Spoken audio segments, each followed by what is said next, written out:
Datar gulung arep apa ndak ya? Wah, winginane ndak arep. Bingung arah segalakno. Datar ono. Apa? Datar gulung. Hah? Datar gulung arep apa ndak? Apa itu? Datar gulung. Dadar gulung. Iya. Iya. Piro? Dewa saya. Iya. Don kucingnya mbok yat. Gak enak Bagong yang Bandung. Oh, adoe. Terus ada kayangan duit, gak enak anu. Yang gak enak wonge.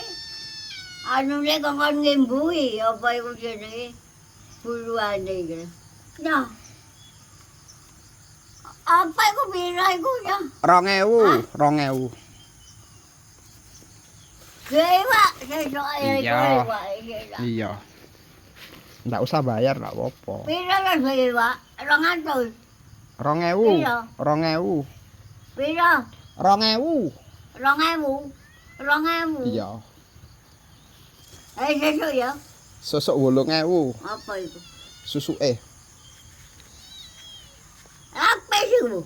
Datar gulung. Oh, kok sudah lapis. Lapisnya kan nek. Nono.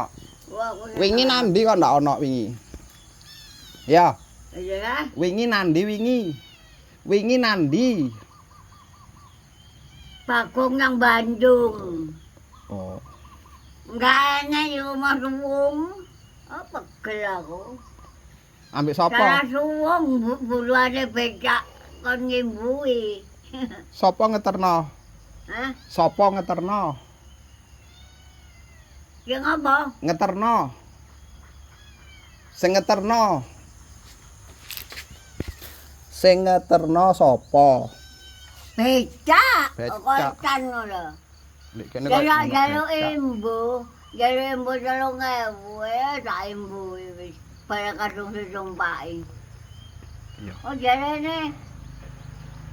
Jalo setengah. Jalo setengah. Ayo kok 7.000. Ala kadung numpak yo bah. Aku ndak ngerti lho. Mbu piro Iku numpak dadar becak. gulung enak nggo lapis. Kate tak gaono lapis wingi pen yo ndono omah.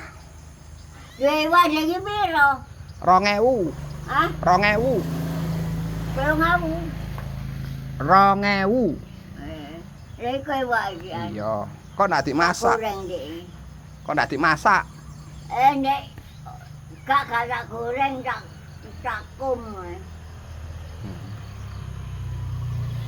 Kowe ki nggawa apa ae?